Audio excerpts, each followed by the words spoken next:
हमारे पौराणिक ऋषि मुनि बहुत ही बड़े तपस्वी और अत्यंत ज्ञानी हुआ करते थे। एक व्यक्ति को उत्पन्न करना भी उनकी विद्या का छोटा सा हिस्सा हुआ करता था। तो आइए जानते हैं एक ऐसे ही ऋषि जो कि भगवान राम की बड़ी बहन के पति थे।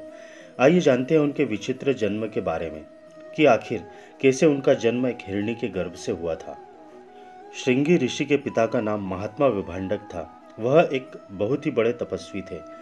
माना जाता है कि विभांडक ऋषि के कठोर तप से देवराज इंद्र भी घबरा गए। इसी कारण देवराज इंद्र को यह भय सताने लगा कि कहीं महात्मा विभांडक अपने तप से उनके स्वर्ग का राज न छीन ले।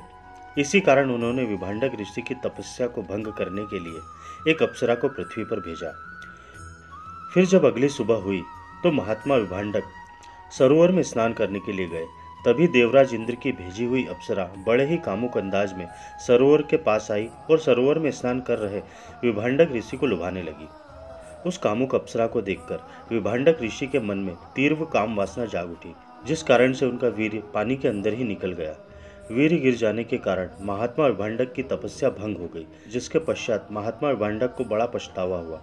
पछताते हुए महर्षि विभांडक अपने आश्रम में चले गए।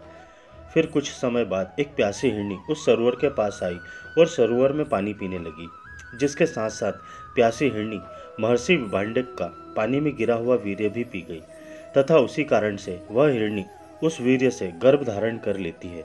कथाओं के अनुसार माना जाता है कि वह हिरणी भी पहले एक देवकन्या थी, जिसे किसी कारणवश परमपिता ब्रह्मा जी ने हिरणी की योनि में जन्म लेने का श्राप दिया था। इस कारण हिरणी बनी हुई देवकन्या समय आने पर एक बच्चे को जन्म देती है, जिसके माथे पर एक सिंह भी उगा था। माथे पर सिंह होने के कारण उनका नाम श्रृंगी पड़ा था। उसके बाद उस बच्चे का विभांडक ऋषि ने स्वयं पालन पोषण कर बड़ा किया, जिसका कुछ समय बाद भगवान राम की बड़ी बहन शांता से विवाह हुआ। धन्यवाद।